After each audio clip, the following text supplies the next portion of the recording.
Good day. Welcome to Westchester Talk Radio. I am John Marino, and we are WestchesterTalkRadio.com, produced by Shark, S-H-A-R-C. That's Shark with a C, not a K, creative. And all of our programming available on our YouTube channel, Shark Creative YouTube, and we are made possible by our good friends at Entergy, the Indian Point Energy Center, powering Westchester through April 2021.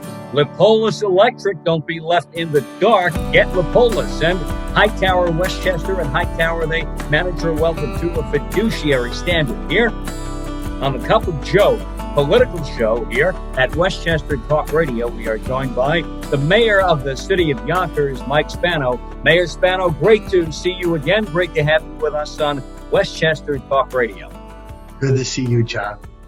Mayor, I know it's been a tough time in the city of Yonkers, like it has been everywhere the last 3.5, 4 months now. Yonkers at one point was the epicenter of the pandemic, the COVID-19 pandemic in Westchester, and now we've had a really complete almost turnaround. How did Yonkers respond to the pandemic when the worst hit? Well, I will tell you this: I was really impressed with the resilience of the people in the city. There were a number of basically orders that came down out of Albany, that required us to do a number of things, and from social distancing to washing our hands to staying inside, but all that, staying away from parks. I mean, it was, like I said, staying home essentially, right? But the people responded overall. That didn't mean we didn't have a few problem spots here and there, but overall the people responded very positive and took the COVID-19 very seriously.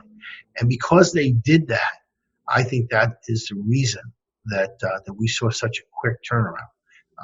Was it difficult to get the people of Yonkers to respond to the right way, or did they understand from the outset they have to do this? We, Yonkers is, a lot of people call Yonkers a big town. It's New York State's fourth largest city, but it acts a lot like a town. Everyone knows each other here in Yonkers, and so when we sent the police out, they went out with velvet gloves. It was go out, talk to the residents, educate them, let them know you can't really be congregating in the parks, you can't be playing contact sports, and then of course, if we don't get the response we want, then you take it to the next level. Very often, we never had to take it to the next level. The people responded, and they believed in what we were all doing. And I think that's why everything turned around. I hope that we don't get a resurgence. But remember, 10701, 10703, 10705, those are the areas of the city that are people of color, that where there is very little space, and that's where we saw the biggest hit from COVID-19. And the state responded and helped us by setting up a testing site right in the heart of that area, on Ashburton Avenue, and again, all across the board, everyone responded in a way that I thought was responsible, reasonable, and we were able to get the job done.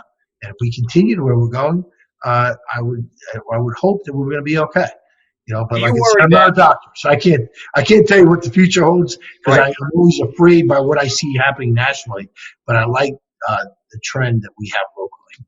Do you worry that people coming to New York, to the tri-state area from other states like Florida, Arizona, and states like that, Texas, where the pandemic is on the uptick, coming here and turning things back around in the wrong direction again? Or do the governors of our 3 states in this area, New York, New Jersey, and Connecticut, have a pretty good handle on it by telling people, you come here, you got to quarantine for 14 days, or that's it? Yeah, I really like the job the governor did. Remember, there was no rule book for any of us. And, you could criticize anything any one of us has done, right?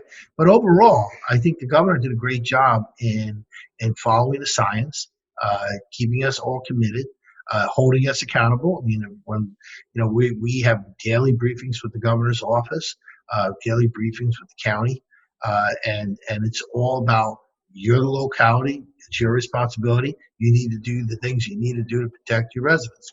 And that has been the governor's mantra. But the governor also gave you the roadmap, said, well, this is what you need to do. All that really helped. Reopening now in the city of Yonkers. The phases are moving along step by step. We're almost there, back to, I guess, what we'll call now the new normal, getting to the new normal.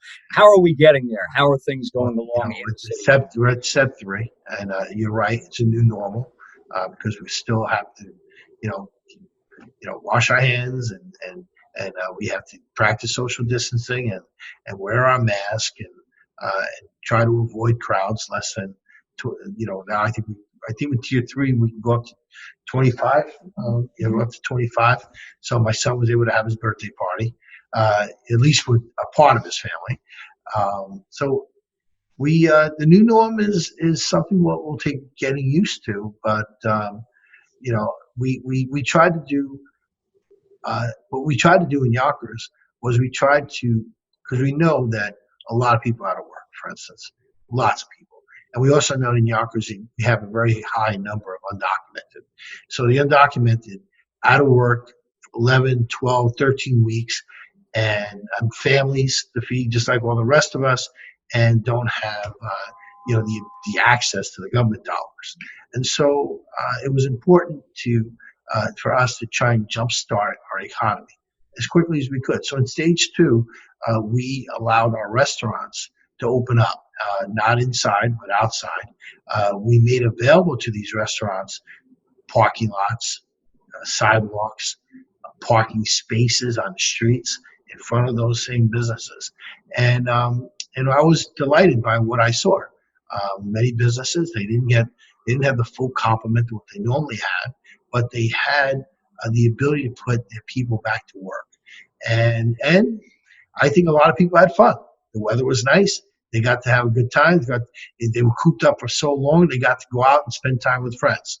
And so, but it's things like that we did, streamlining the government through its executive order so that we could eliminate some of the paperwork that people have to file. Obviously, make sure it's still safe and secure, but we did so in a very, very rapid fashion. And that, I think, has helped stimulate the economy back. I mean, we'll see where it goes and when we see the results of the numbers, but I like the feel of it so far. You talk about getting back to step by step for restaurants and other businesses in a rapid fashion, and they adjust. And I'm impressed by the way businesses and restaurants especially have adjusted. Outdoor seating for restaurants that never had it before, they somehow quickly got it all together. Curbside pickup, delivery, etc., whatever it takes, businesses came together to make it happen.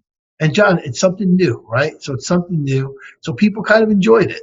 And the weather was changing. And like I said, we were all tired of being cooped up anyway. So, you had something new with the fact that you won't be cooped up any longer. You know what? That means people are going to come out and make investments. Mayor Mike Spano, City of Yonkers, Cup of Joe, political show, Westchester Talk Radio, westchestertalkradio.com. I'm John Marino. Mayor Spano, we've had quite an interesting start to the summer with the George Floyd incident in Minneapolis, the incident in Atlanta, other incidents we've seen and heard about. Social justice, one of our major topics, no matter where you go and who you talk to now. Social justice, police reform in the city of Yonkers. How is that being handled right now, knowing that maybe we do have to change some of the things we've done before?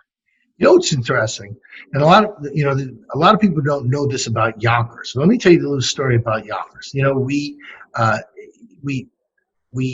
were all very horrified by the murder of George Floyd because that's what it was. We were all horrified. We saw the need reform that needed to happen there, but we wanted to make sure that in Yonkers, when the protests started, we wanted to make sure that everyone had the ability to be heard. And we wanted to make sure that everyone was allowed to protest safely. And, Yonkers got a lot of accolades because, and even from Albany, I got the call from some of our legislative leaders that said, how is it that Yonkers, New York, the 4th largest city in New York State, One, didn't have to do a curfew. Two, had 4 or 5 different protests, and you had no violence whatsoever. You had one. We had one arrest, and that was only because this guy decided to run into the wrong direction of the New York State Thruway. So he was getting arrested no matter what. But people are like, well, what happened? Why did that happen? Well, it wasn't by mistake. What a lot of people don't realize is that in 2000, in the early part of 2010 and 11, the Justice Department was in Yonkers, and they were looking to take over the Yonkers Police Department for having systemic racism and for being aggressive. And when our administration took over, we went to work with Preet in Manhattan, and we brought the community leaders in, we brought the police department in, and we made over 100 different changes to our department and to the policing in Yonkers. Now, this is what happens. So we changed 100 different changes, like chokeholds. We outlawed chokeholds a long time ago. All the different things that were being called upon from all these departments across the nation, but yet Yonkers had already done them. And what was the result? Well, the FBI had us listed as the safest city of our size in America. Two, all complaints against officers are down over 85%. And so you have complaints against officers are down. You have a safe city. And then you also have a city where we made investments in the community. So we did Stop and Shake, Coffee with the Cop, Pizza with the Police, the Explorer program, all these different programs that we put in place that were designed to take police officers and insert them in the community, become part of the community. The Explorer program was taking young children of color, and having them work side by side with the police officers to have the football team called the Force, having kids, having weekly interactions with police officers, and in a non-police manner, non-police way, playing football. It was all these things that we did that drove, where we had more trust with the community, drove our crime rate down 50%, and like I said, and the complaints against officers were down over 85%. That's what happened in Yonkers, and I think it's a story that needs to be told because it's a national model. What happened here, and we are right now in the process of negotiating with our unions. A couple of different things. Body cameras is one of them. There are a couple loose items we want to close out, but we feel pretty good that we're going to get that done too, and we're going to get it done with the union, and with the community leaders. And that's what we want here in our city. That's how we can affect change. And if we can show the world that there's a different way than what we've seen out there, I don't have the issues that people see for the most part out there in these other departments. We don't have them here in our city. And if we do, we deal with it. That police officer, remember, to put his knee on George Floyd's neck, would not have been a police officer in Yonkers because we have an early warning system that we put in place. That officer had 14 incidents. By 4 incidents, he would have already been up on review. He would have either been counseled, he would have been schooled, or he would have been fired. It would never have gotten to 14. And so that's my point. The reason the city was so safe, it wasn't by accident. It was because we had so much capital in the bank with the community, and the community trust our city, trust our department, and we marched together. We marched together that Sunday for 7 hours. The city, the cops, had marched with the residents in that first day. And yeah, there was a little bit of on the Parkway and all, but you know what? For the most part, it was not violent, and actually, it was not violent at all. And there was very little civil disobedience.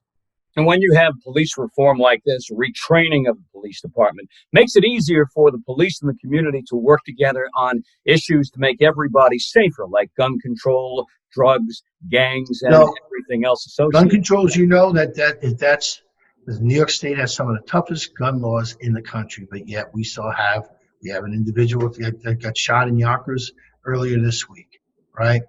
Shot dead, and our police department caught the perpetrator. Uh, but if the federal government doesn't do something about the trafficking of guns into inner cities, then we are going to continue to have this problem. You're going to have 44 young men, mostly of color, dying in the streets of American cities every single day, every day, just like that individual that happened a couple of days ago in Yonkers. And that's something that, when we're having this big conversation about police and about justice reform and about education reform, all of this has to be in it because there needs to be outrage when you lose the promise of 44 young men each and every single day on the streets of American cities. By tomorrow, 12 o'clock, there'll be another 44 dead.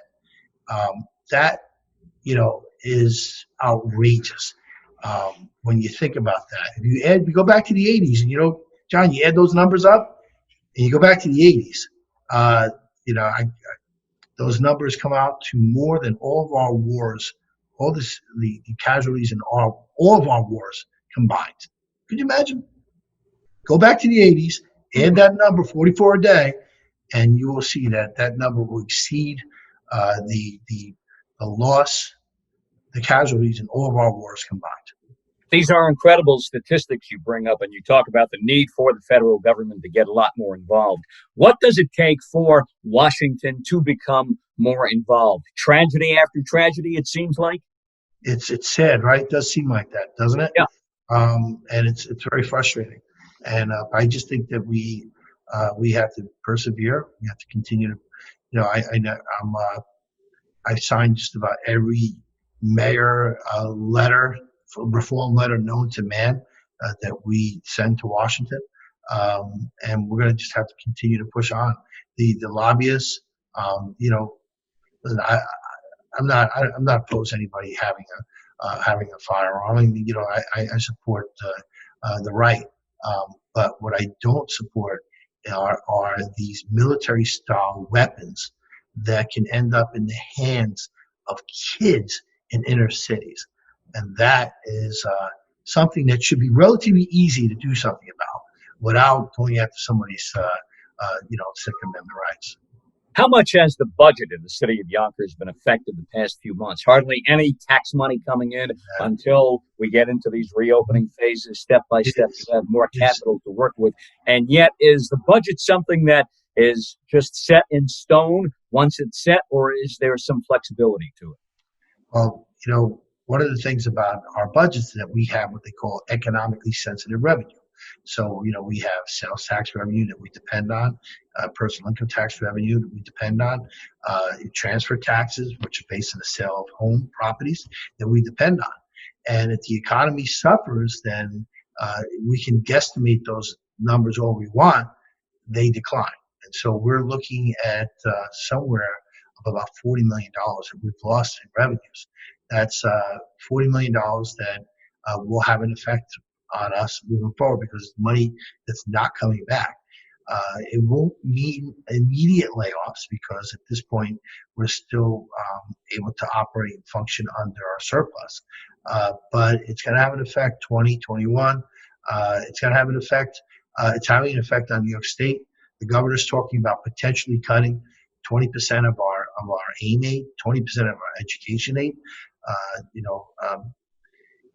Those numbers are just devastating numbers. And, the local governments took the hit after 9/11 when we went through that economic turmoil, right? After the planes hit those buildings, we lost $2 billion out of our stock market. New York State went back into session. What did they do? They cut the heart out of education, right? $600 million out of education. And then we go to the Great Recession, and who got cut? The local governments. We're the ones that get cut. And then here we are today. And, we never seem to recover. We never seem to get it back. It goes away, doesn't come back. We always seem to be going in circles. Yeah, history repeats itself. I've been complaining about municipal aid. I'm sorry, I'm going to go off on a tangent. No, but go right ahead. aid, which is aid to municipalities, we're getting, the last time we got an increase was 2011. And that was a $20 million bump up. It went back down. So it means we are $20 million less than we were. And that number has never gone up since 2011. 2012, right to 2020. AIM, which is the state's recognition that they are partners with us in police and fire and public safety and all the things, while our contributions went up 30%, their contributions to us have stayed flat. And that's something that, like I said, I'm critical at the state for that. I think the governor does a great job. I love the governor. But if you're going to expand your government 2%, and aid to municipalities is part of that government, then we should be getting 2% every year. Instead, we were getting 0, but the state continued to grow at 2%. So I don't know where that money went. Last couple of minutes with Yonkers Mayor Mike Spano. Mayor Spano, it's July 4th week, and this is going to be July 4th like no other. What's your best advice about the use of fireworks in the city, seeing what's gone on in New York City and in other locales around the tri-state area? Listen, you need to be careful. We had a fire in Yonkers last week. 10 families are homeless because of the abuse of fireworks. It was the fire department's determined it was fireworks that started that fire. So I've been around a long time, and so are you. And I get it. People are going to use fireworks on 4th of July. You have to be careful, and you have to know that if you're in a crowded place, you can't really set off those mortars where you're setting them off, because it's just going to start a fire. It's going to cost lives. It could cost the lives of a firefighter. It could cost the lives of a little kid sleeping in their bed. And you need to know that and just act responsibly for the 4th of July. We've had to change everything we do the past 3-4 months or so, a new normal, as we say. For July 4th, are you going to be able to have any special Yonkers celebrations? No, you know what? We won't have it this year. That's disappointing, because we've been really riding a wave there on the Yonkers waterfront, and we were looking forward to having that celebration. We've been having as many as 30 to 50,000 people on the Yonkers waterfront, and that's been great for people because they see that as a destination. It's been great for the residents and great for the business owners. But it won't happen this year. But keep our fingers crossed. I fully expect it'll happen next year. Yonkers Mayor Mike Spano, always a pleasure to talk with you. We've talked in different venues for about 30 years now. Great to be back with you again here on Westchester Talk Radio. All the best to you and your family, and happy July 4th to you in the city of Yonkers, and let's talk again soon. Great. Thanks, John. Always a pleasure. Yonkers Mayor Mike Spano, Westchester Talk Radio, Cup of Joe political show. And we are sponsored by, brought to you by, made possible by our good friends at N2G, the Indian Point Energy Center in Buchanan. They promised to keep us powered up right through April of 2021. Our friends on the front lines at White Plains Hospital, our thanks to you for all you've done during the COVID-19 pandemic. Wartburg Healthcare and Rehabilitation in Mount Vernon, and also by Park Sterling Realty and Michael Labriola Landscape Design and Construction. I'm John Marino. We are Westchester Talk Radio, westchestertalkradio.com. Catch all of our programming on we are produced by Shark, S-H-A-R-C, with a C, not a K, Creative. Catch all of our programming on our YouTube channel, Shark Creative YouTube.